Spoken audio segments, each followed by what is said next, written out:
Oke, baik. Assalamualaikum warahmatullahi wabarakatuh. Kita ketemu lagi di sesi perkuliahan Seminar Masalah Administrasi Negara. Jadi hari ini ada materi yang akan disambungkan dari materi minggu lalu, plus ada penugasan juga. Dan minggu lalu sudah disinggung itu ya, penugasannya diberikan waktu sekitar 1 minggu dengan bahan atau tips yang diberikan oleh saya gitu kan.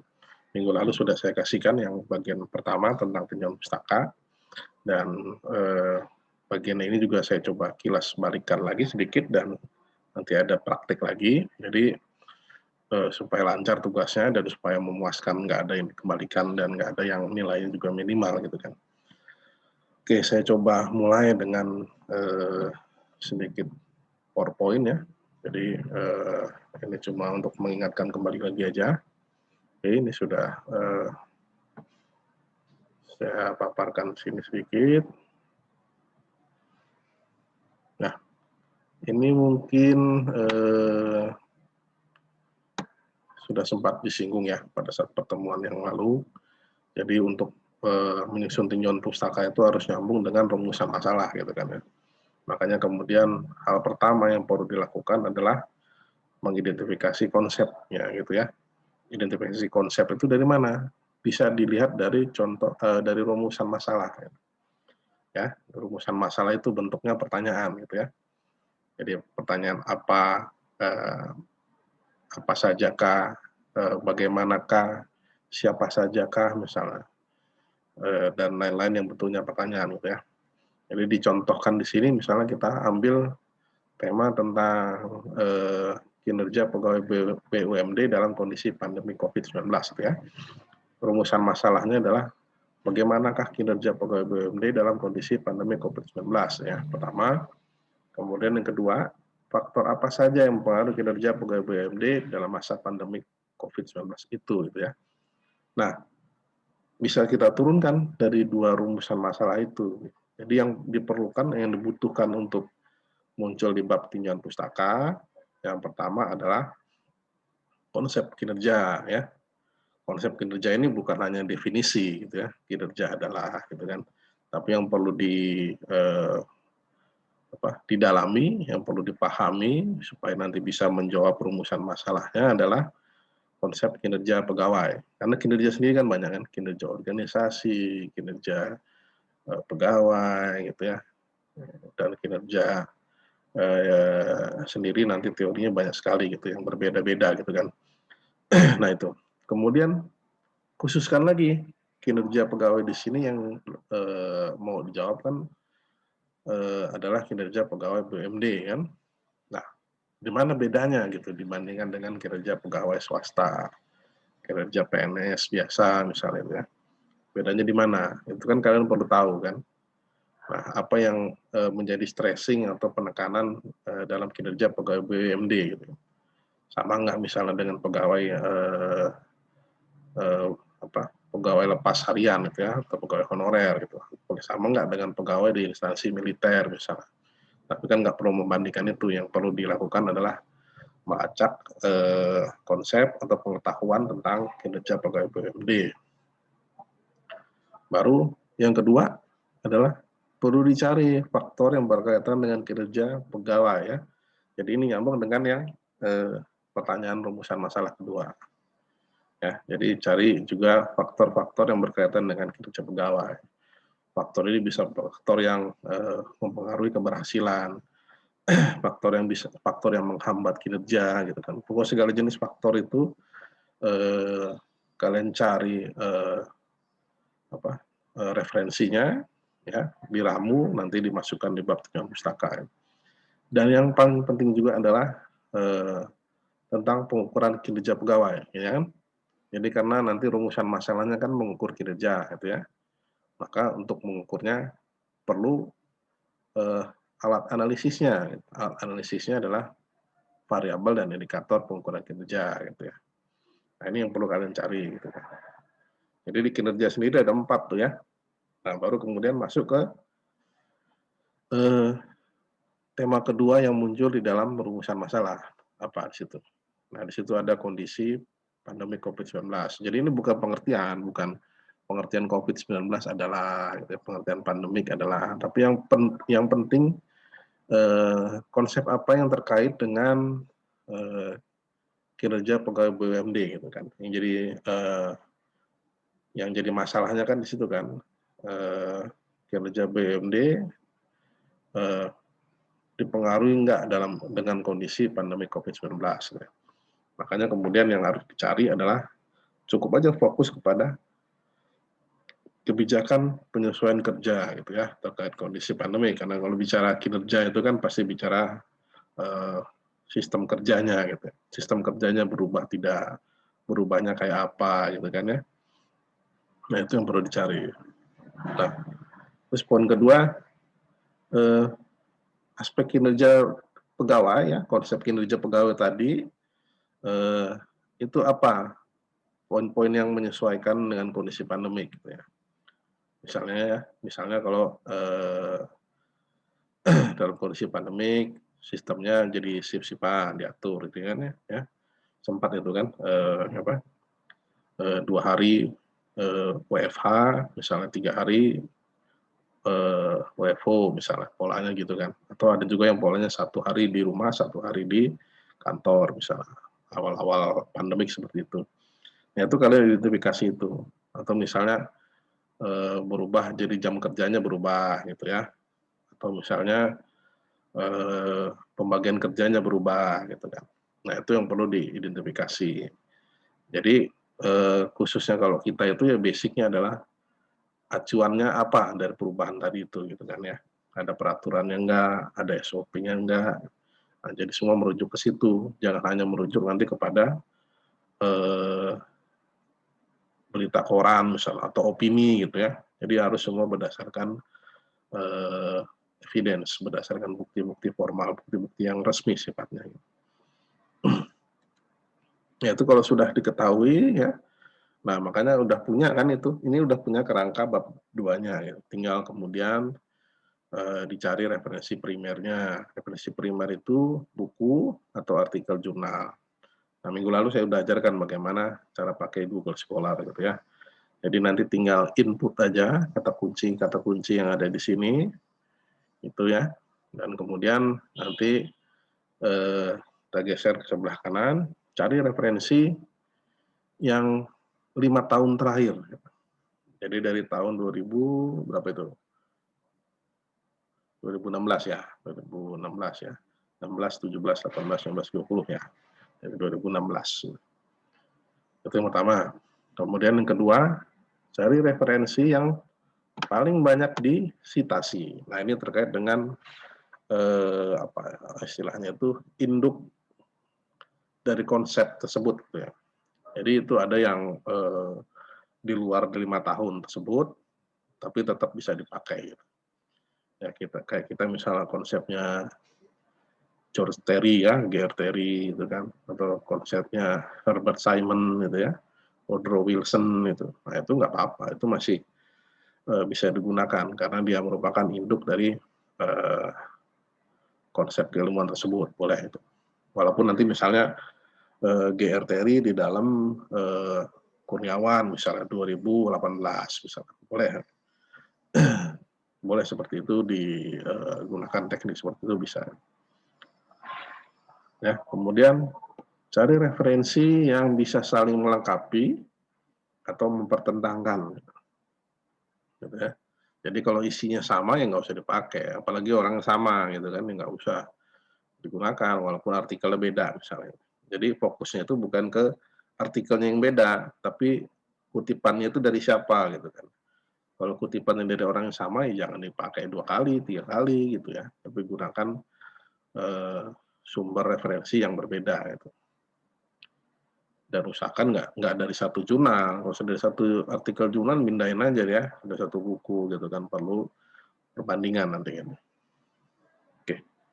Nah, kemudian urut berdasarkan tahun terlama ke terbaru gitu. Jadi kalau tadi contohnya 2016 sampai 2020, maka referensi yang tahun 2016 duluan, baru kemudian sebagai pembanding 2017, kemudian sebagai pembanding lagi 18 dan seterusnya.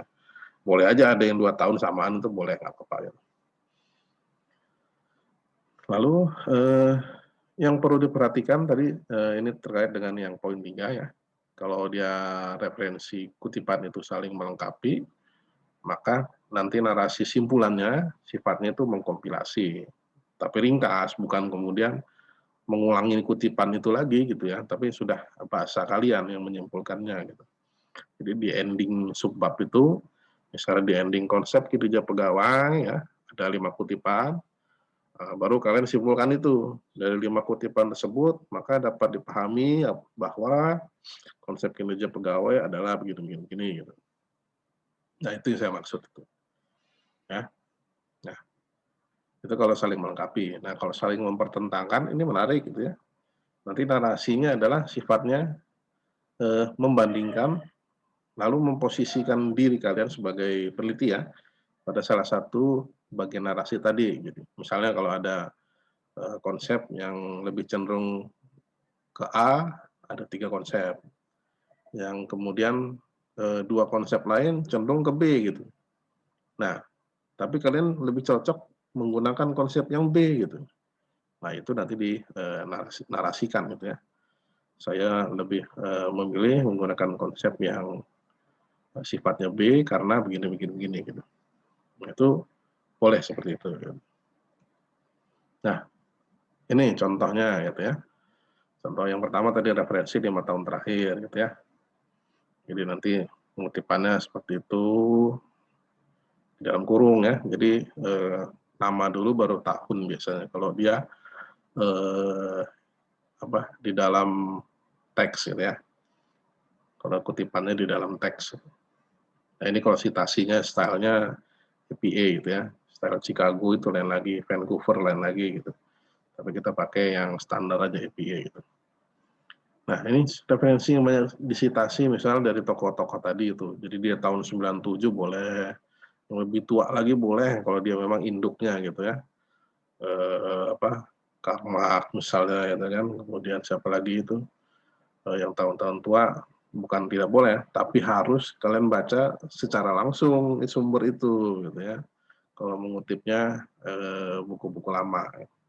Jadi kalian membaca naskah referensi tersebut secara langsung.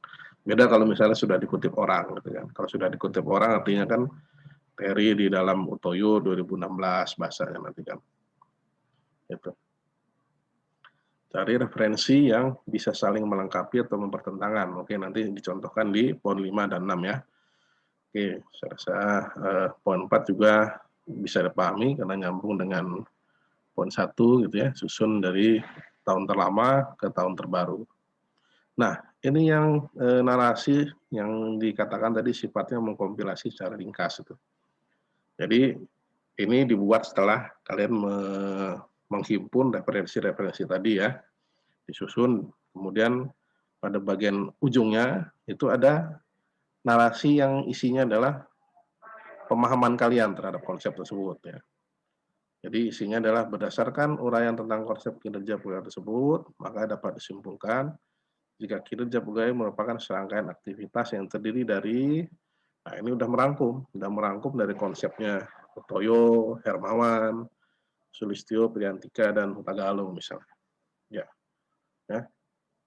Jadi nanti ringkas saja poinnya Utoyo ini kinerja itu apa? Misalnya kinerja itu adalah produktivitas. Hermawan kinerja itu adalah apa? Kinerja itu adalah efisiensi misalnya itu. Sulistyo kinerja pegawai itu apa? Kinerja pegawai itu adalah eh, apa? Efektivitas itu ya. Hutagalung itu mengatakan kinerja pegawai itu lebih cenderung kepada keadilan misalnya. Nah, ya, jadi kesimpulan inti-intinya itu kalian udah paham, baru simpulkan itu. Jadi kinerja pegawai merupakan rangkaian aktivitas yang terdiri dari produktivitas, efektivitas, efisiensi gitu ya, sampai keadilan gitu kan. Nah, mengkompilasi sifatnya gitu ya. Tapi kalau misalnya yang poin 6, misalnya kemudian dalam pemahaman kalian konsep tersebut sifatnya bertentangan, misalnya, lalu dan kalian coba membandingkan membandingkan konsep tersebut dan nantinya memposisikan diri pada salah satu bagian narasi. Nah, ini contohnya misalnya. Berdasarkan hal tersebut, maka dapat disimpulkan jika kinerja pegawai pada satu sisi berkaitan dengan produktivitas yang dihasilkan, sementara pada sisi lain berkaitan dengan proses yang efisien dan efektif, gitu ya. Nah, ini kan dalam pandangannya berbeda, gitu. Misalnya produktivitas itu seberapa banyak menghasilkan hasil kerja, gitu ya, produk atau jasa lah, gitu. Sementara teori yang kedua lebih cenderung kepada efisiensi dan efektivitas, ya. Jadi menghasilkan produk itu penggunaan waktunya bagaimana, gitu ya, perencanaannya bagaimana, gitu kan. Nah, kan berbeda tuh, yang satu lebih sifatnya pragmatis, yang satu lebih kepada pendekatan proses misalnya. Nah, bingung kan peneliti kan? Jangan bingung, justru kalian yang punya kewenangan untuk memilih gitu. Mana yang kayaknya lebih cocok digunakan dalam rumusan masalahnya gitu ya. Penilaian kinerja ini dalam kondisi pandemik ini kayaknya lebih cocok pendekatan apa gitu. Kalau produktivitas nggak mungkin gitu kan karena waktunya lebih banyak menyesuaikan, harus diatur gitu ya. Jadi mungkin pendekatan efisiensi dan efektivitas. Jadi selama di rumah efisien nggak waktunya gitu, efektif nggak kerjanya gitu kan. Nah, maka kemudian kalian pilih pendekatan proses misalnya, atau pengen memilih pendekatan produktivitas gitu ya, karena misalnya walaupun di rumah seharusnya outputnya tetap terjaga Pak gitu kan, ya jadi nggak penting dimanapun kerja, yang penting produktif gitu kan. Nah, maka kalian akan cenderung menggunakan kinerja sebagai wujud dari produktivitas pegawai. Boleh itu disusun seperti itu bisa. Jadi supaya narasinya nanti lebih gampang dipahami.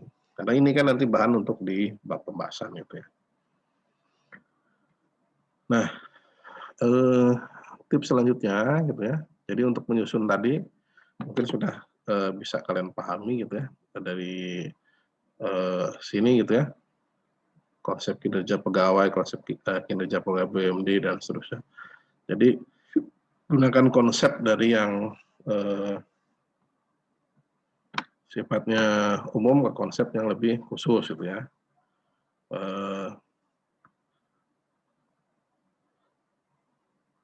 Nah, yang poin kedua, kalau misalnya satu konsep itu sumber referensinya kalian ambil dan itu disusun di paragraf, bisa jadi satu paragraf, maka logikanya seharusnya kalau pakai minimal 5 sumber referensi, bisa jadi 5 paragraf tuh, gitu ya. Ya, ini kalau mengutipnya secara langsung, jadi artinya mengambil uraiannya itu secara kopas. Ya. Nah, kopas boleh gitu ya, tapi jangan lupa cantumkan sumbernya gitu. Kalau ngutipnya secara langsung, ngutip secara langsung itu artinya mindahin gitu ya. Ada 2 kalimat, kalian copy, pindahkan, kemudian nanti muncul kutipannya gitu. Nah, kalau yang ngutip tidak langsung adalah diceritain ulang gitu. Jadi ngambil 2 kalimat tadi, tapi kalian tidak ingin sama gitu ya. Apalagi kalau nanti udah pakai sistem plagiasi itu di universitas yang besar di Jawa sudah pakai mesin plagiasi semua gitu ya. Mesin plagiasi itu nanti membaca kesamaan itu, jadi nggak boleh sama, makanya harus diceritain ulang itu.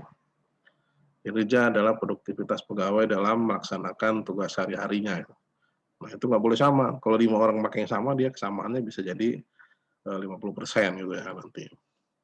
Nah, makanya harus diceritain ulang gitu ya. Ceritaan ulangnya misalnya produktivitas merupakan bagian daripada kinerja pegawai, ada yang bilang begitu kan.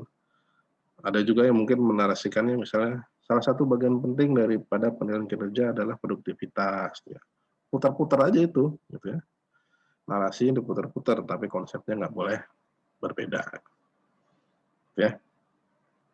Dan tim selanjutnya supaya nggak mumet, ya, apalagi mengutipnya banyak nanti, maka gunakan alat sitasi. Saya contohkan kemarin yang ringan, yang gratis, yang nggak harus ribet prosesnya, gitu ya. Kalau Mendeley itu agak ribet, EndNote apalagi, gitu ya.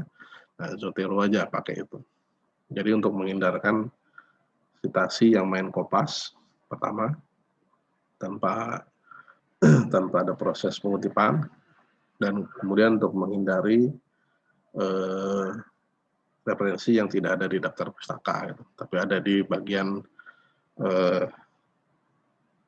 makalahnya, gitu kan, lucu nanti kalau itu. Oke, jadi sini saya coba praktekkan dulu, ya.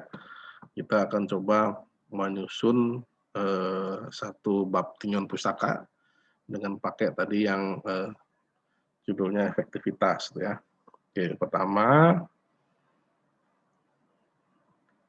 saya akan buka dulu Zotero, kita setting dulu Zoteronya.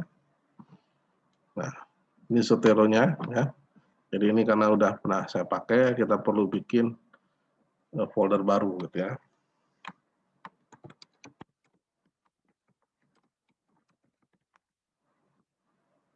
Nah, ini folder baru. Jadi perlu dibikin satu folder supaya nggak nyampur-nyampur dengan folder yang lain, gitu ya. Kelihatan Pak Simon, ya. Nah, ini udah kita siapkan, berarti sudah kita open di sini, nanti tinggal menginput referensinya, gitu ya. Saya coba keluar dulu. Oke. Nah, jadi yang akan kita sudah punya identifikasi konsepnya, ya. Jadi identifikasi konsepnya adalah ini, gitu ya. Nah, kita ambil aja di sini. Kemudian nanti kita masukkan ke Microsoft Word, ya.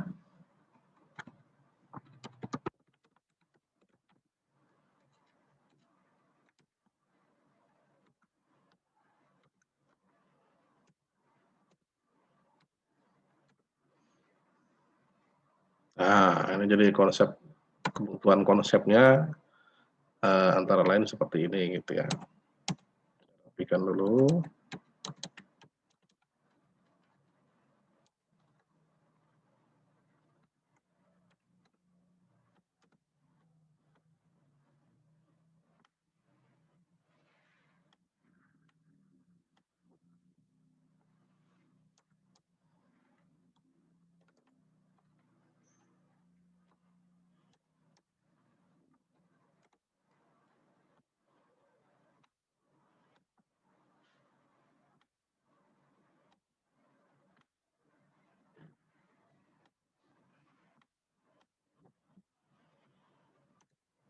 Nah, ini susunannya seperti ini.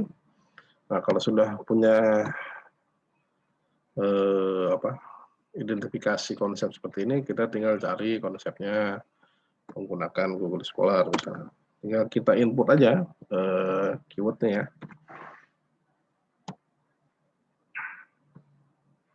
Sebentar, kita pindahkan dulu ke Google Scholar.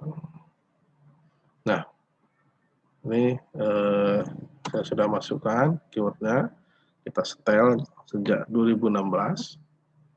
Nah, banyak, ya. Jadi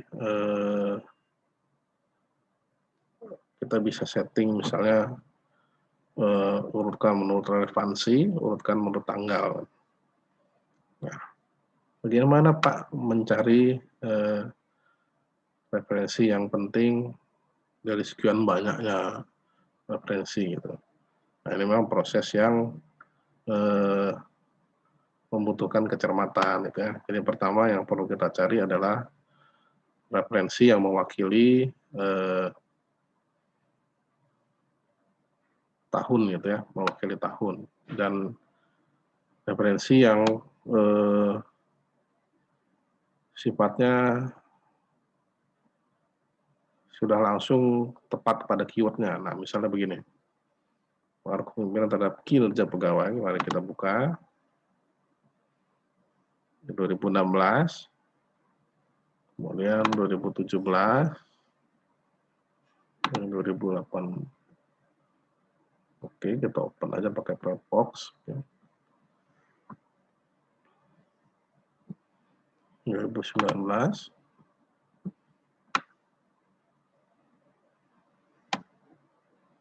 2020 ya.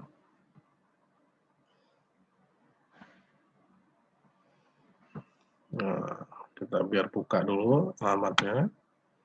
Nah, untuk melihat apakah artikel ini bisa kita pakai atau tidak, gitu ya. Pertama bisa kita lacak dari abstraknya, gitu ya.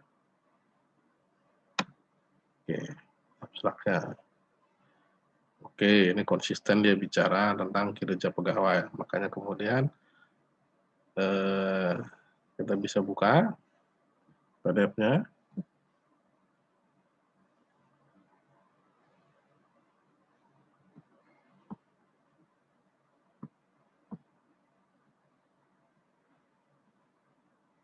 Ini juga komunikasi interpersonal pegawai. Oke, konsisten dia tentang kinerja pegawai. Kita bisa buka. Karena yang kita perlu adalah bagian konsepnya gitu ya, konsep tentang kinerja pegawai. Sorry, kita buka. Jadi artinya di bab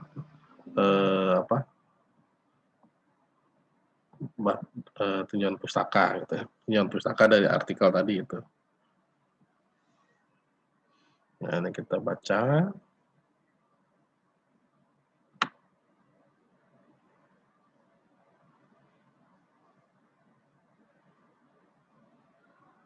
Lewat ya, ini pustaka, pendahuluan.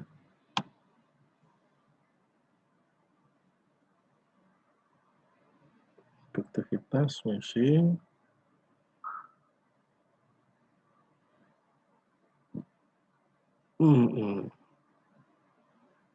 Oh, dia nggak punya bagian dapus tentang konsep kinerja. Oh, ini ada. Kinerja diartikan sebagai performance ya. Nah, ini menurut siapa? Kamus Bahasa Indonesia, janganlah. Nah, ini ada nih. Menurut Mangkunegara 2005. Kita bisa pakai ini, gitu ya. Nah, kita pakai ini, boleh kita copy.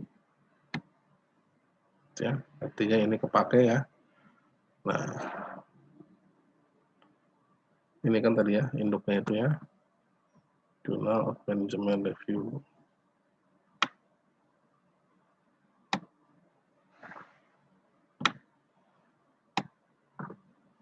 Nah, ini kita simpan di Zotero.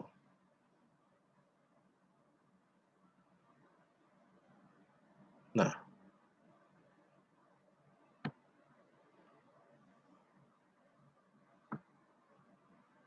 oke, sorry. Nah, ini halaman metadatanya. Ini halaman yang depannya ya. Jadi halaman depan daripada artikel tersebut itu yang disimpan di Zotero. Jangan PDF-nya, nanti dia tidak bisa menyimpan. Jadi disimpan satu. Nah,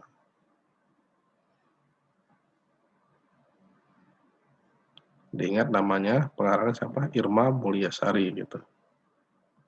Oke, kita simpan ini. Saya coba pindahkan ke Microsoft Word-nya.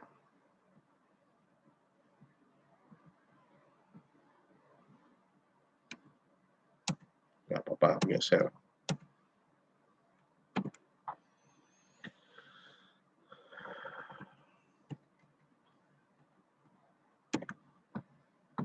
Nah, bisa pakai Times New Roman. Oke ya. Nah, jangan lupa karena tadi kita mengambil di dalam artikel orang gitu ya, maka harus kita cantumkan sumbernya gitu. Jadi pembukanya misalnya menurut Mangkunegara 2015 dalam gitu ya. Kita tinggal panggil di Zotero.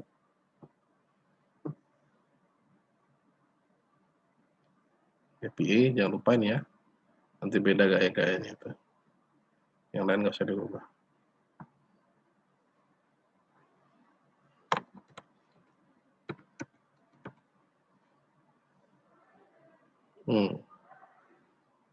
Masukkan namanya, nanti muncul artikelnya itu. Nah ini ya, kalau seperti ini salah berarti di metadatanya jurnal, gitu ya. Berarti kita harus perbaiki di Zotero-nya. Zotero-nya kita harus perbaiki. Nah, ini kan nama autornya dia di sini.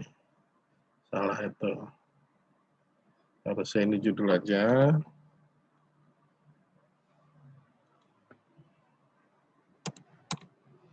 Nah, ini kita masukkan nama autornya. Tadi siapa nama autornya? Irma Mulyasari. Nama belakang dulu ya. Mulyasari, kemudian Irma. Jangan lupa tahunnya dari artikel itu tahun berapa ya? 2018. Oke, ini juga item type-nya salah ya. Jadi kita bisa pilih di sini jenis kutipan kita termasuk apa. Kalau artikel jurnal artikel artinya. Nah ya, publication-nya Journal of Management Review gitu ya.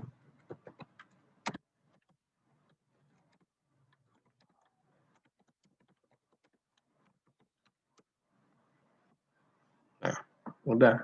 Kalau sudah kita perbaikan begini, maka kita tinggal balik ke Zotero tadi gitu ya.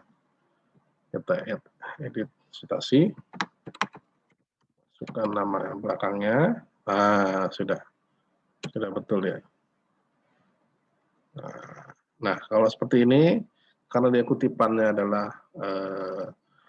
bukan di belakang gitu ya, bukan menutup, maka yang perlu diubah adalah peletakan tanda buka kurungnya. Gitu. Jadi buka kurungnya nanti dipindahkan di tahun. Yang ini nggak usah diedit lagi. Jadi biarkan seperti itu. Nanti bloknya akan tetap ketahuan. Gitu ya. Nah, kita tambahkan lagi.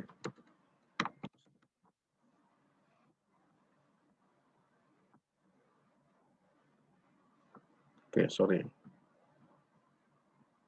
Nah, ini jadi kalau sudah dikutip seperti ini pastikan tadi kan di sini nih, gini ya.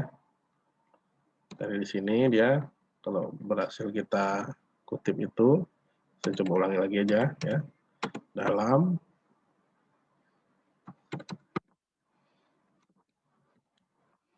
nah ini ya. Nah, ini karena mengutipnya seperti ini, maka harus berdasarkan urutan nama dan tahun yang di dalam kurungnya gitu. Dalam Mulyasari mengemukakan bahwa gitu ya. Jadi kalau berhasil dia akan ke blok hitam seperti ini, abu-abu nih. Gitu ya. Ya, oke kita lanjutkan nanti kita cari konsep yang selanjutnya misalnya. Sementara menurut kita pindah lagi ke Google Scholar-nya. Ini berarti sudah kita pakai ya. Kalau sudah kita pakai, oke, kita tutup aja gitu ya. Nah, kita lihat jurnal yang kedua. Ini jurnal kedua, ini sudah terbuka.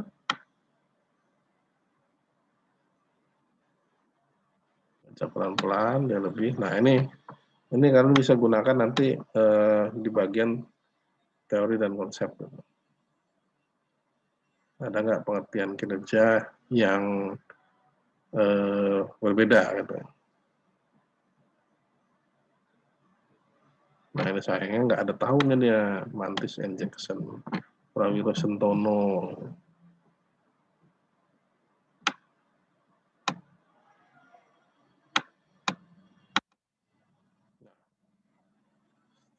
Standar kinerja. Nah, standar kinerja ini kita bisa pakai nanti untuk mengisi yang variabel tadi ya.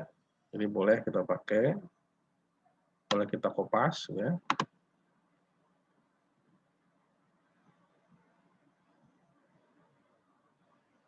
Oke, kita kopas. Jangan lupa artinya ini artikelnya bisa kita pakai. Kalau bisa kita pakai, kita masuk ke halaman depannya, halaman ini ya. Kemudian kita save di Zotero. Oke. Nah, sudah masuk datanya. Nah, kalau sudah masuk, jangan lupa tadi siapa nama pengarangnya. Thomas Sawa. Oke, kita pindah ke Microsoft. Nggak apa-apa, ini biar contohnya tuntas ya. Nah, ini ya. Jadi, enaknya itu bisa bekerja secara simultan begini gitu. Jadi, mana konsep yang kalian temukan, nanti kemudian tinggal dimasukkan gitu.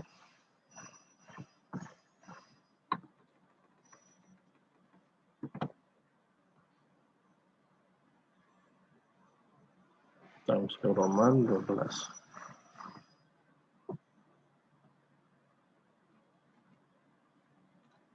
Nah, ini pengarangnya Suranto tahun 2006, sudah kelamaan kan. Nah, karena kalian mengambilnya dari artikelnya orang yang mengutip Suranto, maka jangan lupa. Nah, ini artinya harus dirubah ya. Jadi menurut Suranto, jangan lupa, menurut itu harus di depan. Menurut Suranto,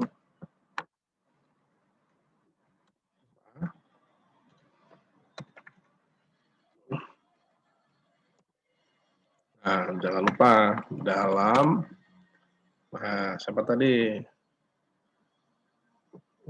pengarang artikel tadi, Thomas Sawa, kita masukkan di sini.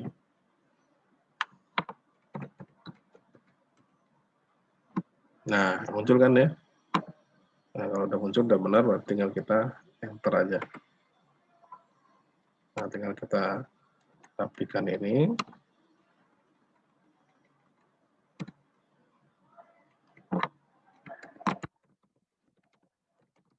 Wah, standar kinerja soal, nah, dapat tuh kan ya, dapat isian secara simultan. Itu. Nah, begitu juga nanti mencari referensi yang lain, kita pindah lagi dulu. Nah, ini biar kalian bisa bekerja secara lebih efisien, tapi tidak banyak perbaikan, gitu ya. Jadi kalau dosen pembimbing membacanya seperti ini, sudah hemat tenaganya, gitu. Nah, ini peran kepemimpinan tadi yang kita buka ya. Nah, ini artikelnya di sini berarti. Oh bukan, beda. Oke, sorry. Jadi kita buka dulu yang di sini.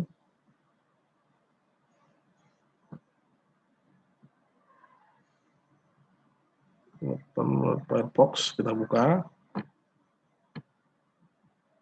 Kita baca artikelnya. Apa tidak konsep kinerja. Kepemimpinan adanya. Gaya kepemimpinan.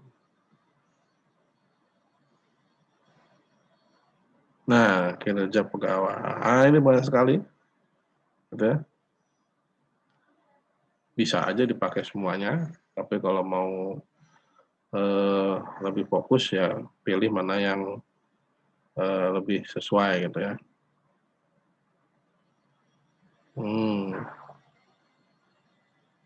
Jadi jangan sampai semua sumber dari satu artikel, intinya seperti itu.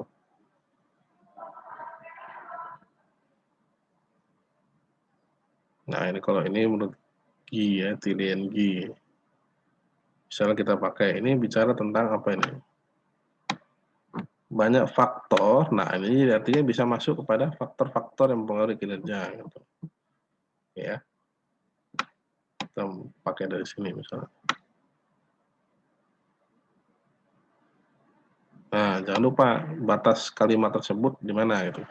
Jadi jangan sampai double gitu. Artinya nanti kalau kalian mengambil ya dari sini sampai sini, gitu ya, artinya ini kan udah dua orang gitu yang berpendapat. Nanti pada saat mengutipnya membingungkan. Jadi ambil batas kutipan tadi harus berhati-hati gitu ya. Oke, di copy. Jangan lupa tadi pengarangnya Istiharoh kita simpan di Zotero.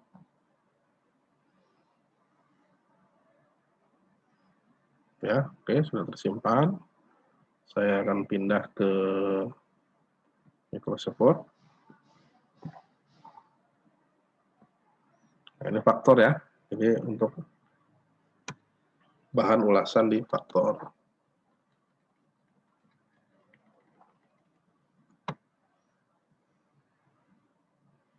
Oke. Nah, ya. Bisa nggak usah harus menurut terus ya. Waxley dan Yuk dalam gitu ya. Nah, kita masukkan tadi.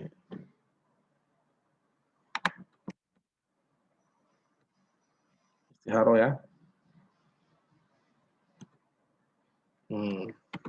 Ya istiharoh, tinggal kalau mengutipnya di sini boleh dihapus ini. Tapi nanti kalau mengutipnya di belakang gitu ya, nggak usah diubah gitu. Gitu ya. Kutip di belakang itu misalnya seperti ini. Sudah satu narasi, kalian mau menempatkannya di sini gitu ya, di ujung kalimat. Nah, jadi nanti tinggal memanggil istiharohnya gitu ya.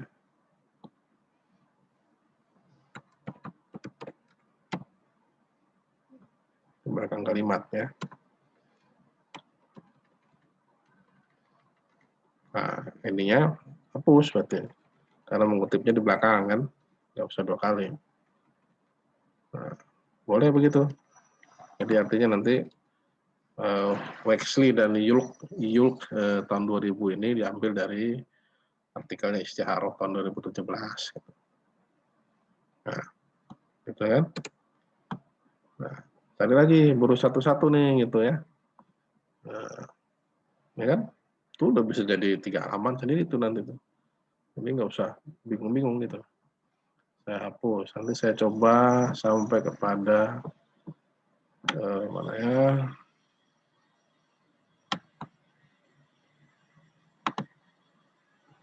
Satu lagi ya.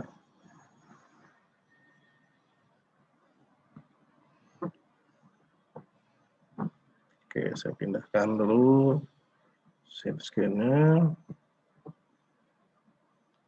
Nah, ini kita cari lagi.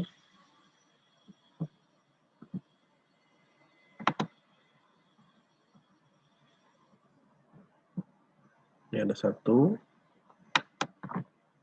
Kita buka PDF-nya.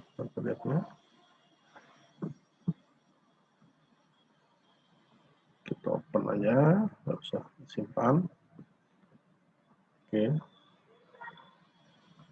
Nah, ini kita buka juga.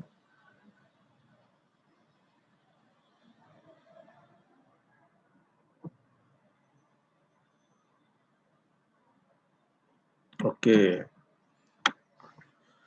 Nah, kita perlu lihat konsep apa yang dia gunakan gitu ya. Konsep kinerja apa yang digunakan di sini? Kinerja Robbins, masih kinerja secara umum gitu ya.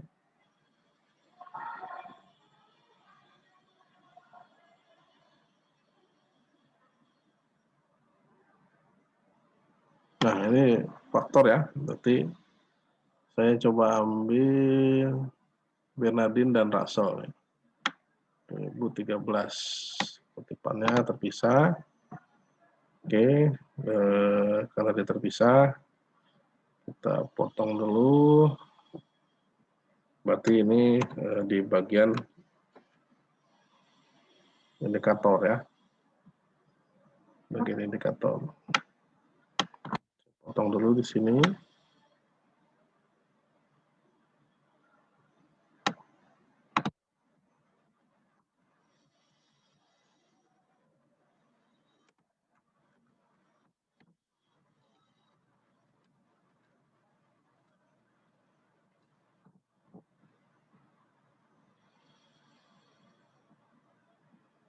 Oke. Ingat kalau kita mengambil satu kutipan, jangan lupa di save ininya, halaman sumbernya ya di Zotero. Dan ingat nama pengarangnya gitu ya, karena nanti untuk memanggilnya itu kita harus ingat nama belakang pengarang tersebut gitu. Rosmaini ya di sini. Oke, saya pindah ke sini. Control support. Nah, ini sudah pindah.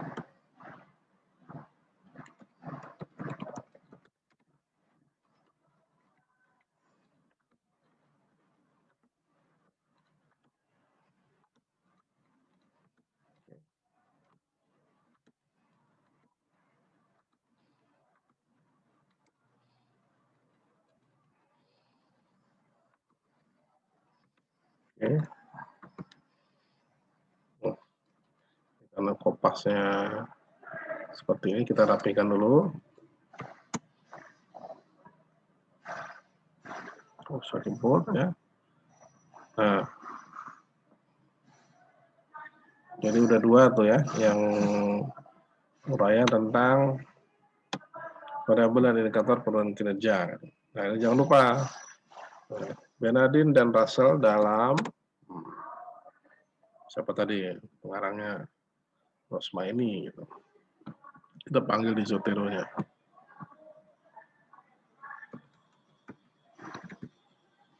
Muncul kan? Nah, kalau muncul secara betul, ada tahunnya, tinggal kita enter aja.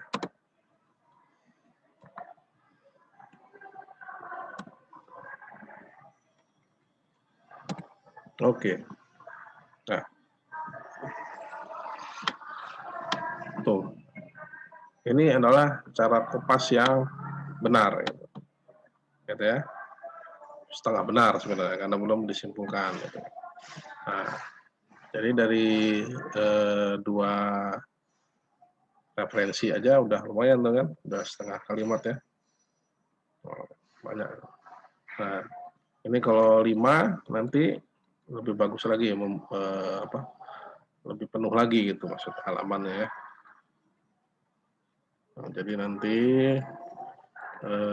kalau sudah ketemu begini, saya nggak usah sampai 5 ya, kebanyakan waktunya nanti videonya jadi panjang. Saya contohkan aja. Jadi kalau sudah ketemu dua teori seperti ini, tugas kalian selanjutnya adalah membuat suatu simpulan ya, bukan kesimpulan ya, simpulan. Simpulannya apa gitu. Dari dua teori tadi. Nah, jadi tinggal tulis saja gitu kan. Dari beberapa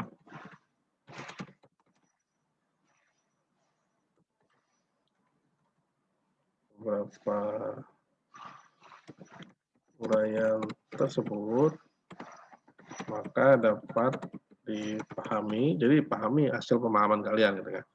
Dapat dipahami bahwa indikator kinerja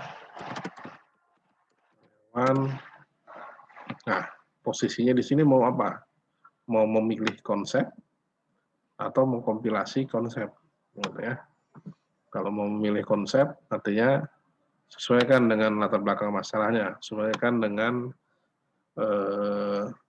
bentuk kinerjanya lebih cenderung kepada yang mana dari konsep tadi, gitu ya. Jadi kalau mau meneliti misalnya kode etik, gitu ya, menggunakan indikator kode etik, menggunakan indikator perilaku, komunikasi, gitu ya, maka gunakan konsepnya Suranto, ya.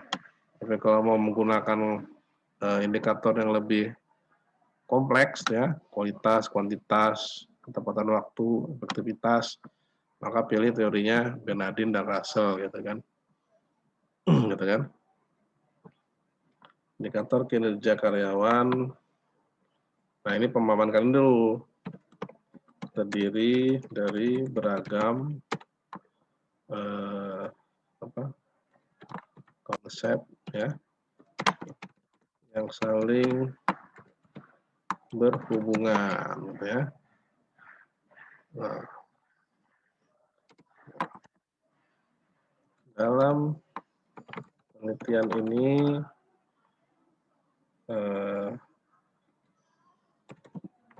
hendak menggunakan konsep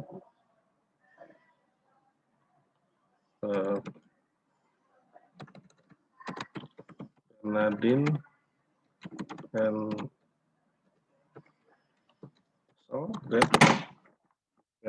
Russell tahun 2013.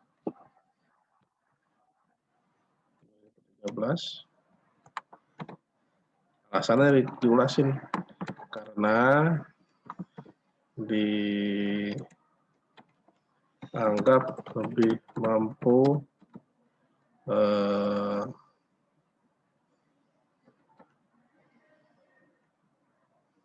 mengungkap atau menganalisis, bahasa silakan ya, mengungkap proses dan pencapaian sasaran dalam kinerja pegawai, gitu.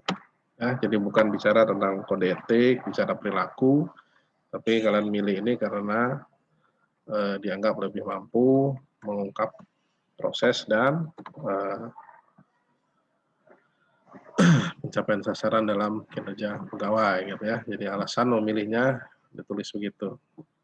Nah, udah begitu. Jadi di dalam bab 2 yang baik dan benar itu harus ada ini, gitu. Harus ada hasil simpulan terhadap bacaan, bukan sekedar memindahkan konsep-konsep aja, gitu. Oke?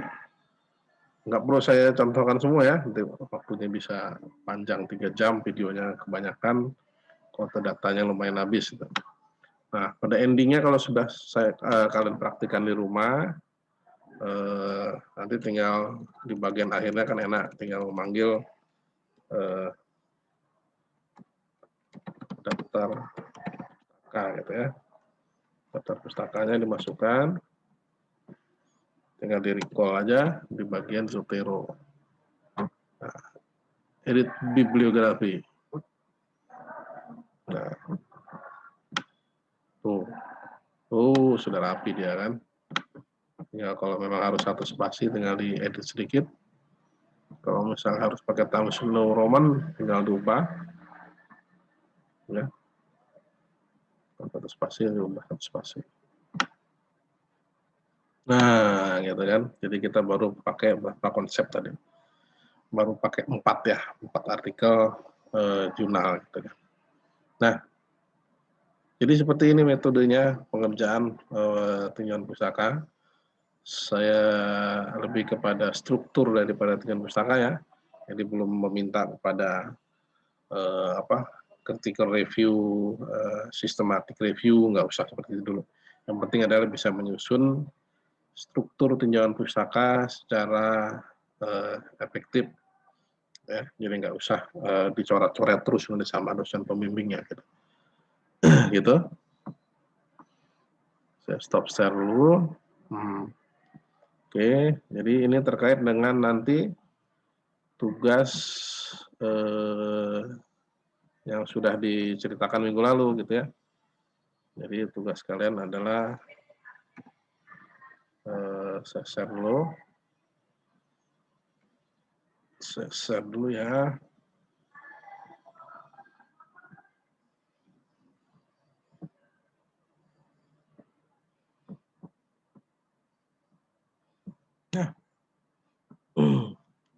Oke. Nah, jadi ini yang harus dibuat secara mandiri di rumah, menyambung bab latar belakang masalah yang minggu lalu dibuat. Jadi kalian nanti bikin masing-masing bab tinjauan pustakanya, gitu ya. Buat di dalam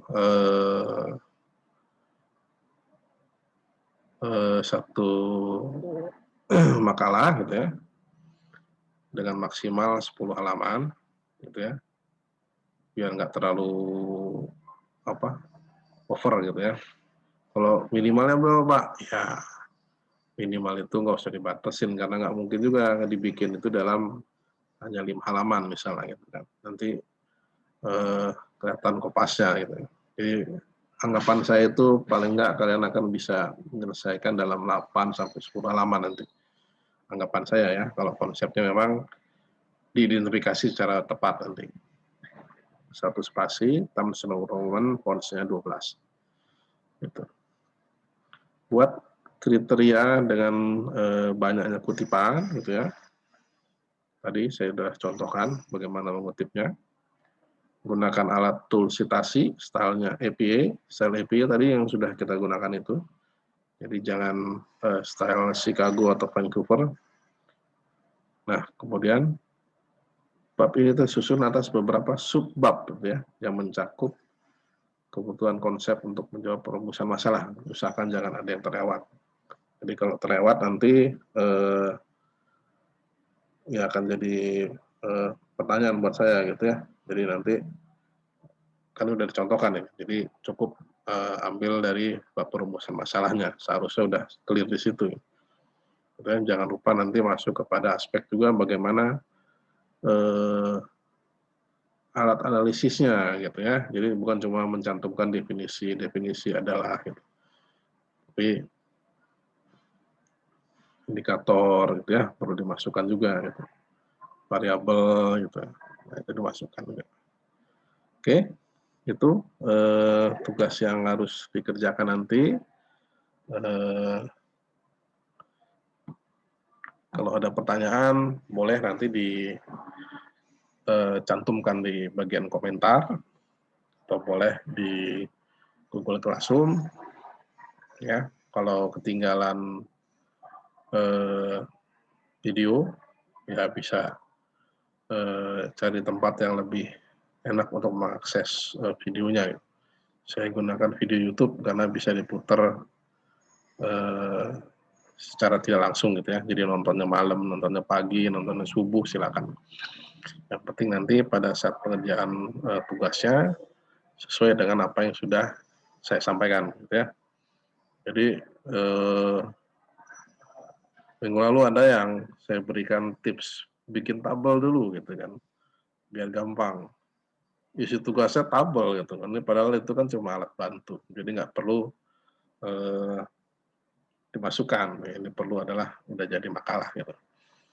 Namanya alat bantu kan untuk membantu. Kalau udah selesai bangunannya ya alatnya ya dibenahi lagi gitu. Pastinya seperti itu. Gak apa-apa, namanya proses belajar. Jadi ingat nanti gunakan semaksimal mungkin karena ini akan dipresentasikan dan dinilai gitu ya. Jadi jangan asal-asalan. Jadi kemarin yang asal-asalan sudah saya kasih kesempatan perbaiki bab satunya, perbaiki rumusan masalahnya karena nyambung nanti dengan bab 2 ini. Bab 2 ini juga akan nyambung nanti bagian metode penelitian di minggu depan. Jadi silakan kerjakan tugas ini minggu depan.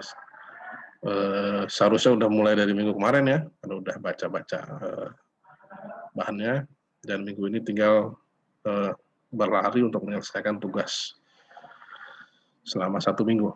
Jadi hari Senin depan deadline paling lambat itu adalah jam 10 ya, sudah dikumpulkan karena nanti siangnya kita masuk kepada bagian metodologi. saya akan contohkan beberapa metode-metode yang non lapangan, gitu. Jadi supaya ada wawasan tambahan dari kalian itu. Gitu ya, saya kira itu aja video kali ini. Semoga bermanfaat, semoga kalian bisa praktikkan tadi. Kalau ada yang bingung, mau bertanya silakan. Nggak dimarahin bertanya. Yang dimarahin itu kalau apa yang diminta berbeda jauh dengan apa yang dikerjakan. Gitu. Apa yang dikerjakan, kebalik ya, apa yang dikerjakan berbeda jauh dengan apa yang diminta. Saya kira itu, terima kasih. Assalamualaikum warahmatullahi wabarakatuh. Salam sehat semua.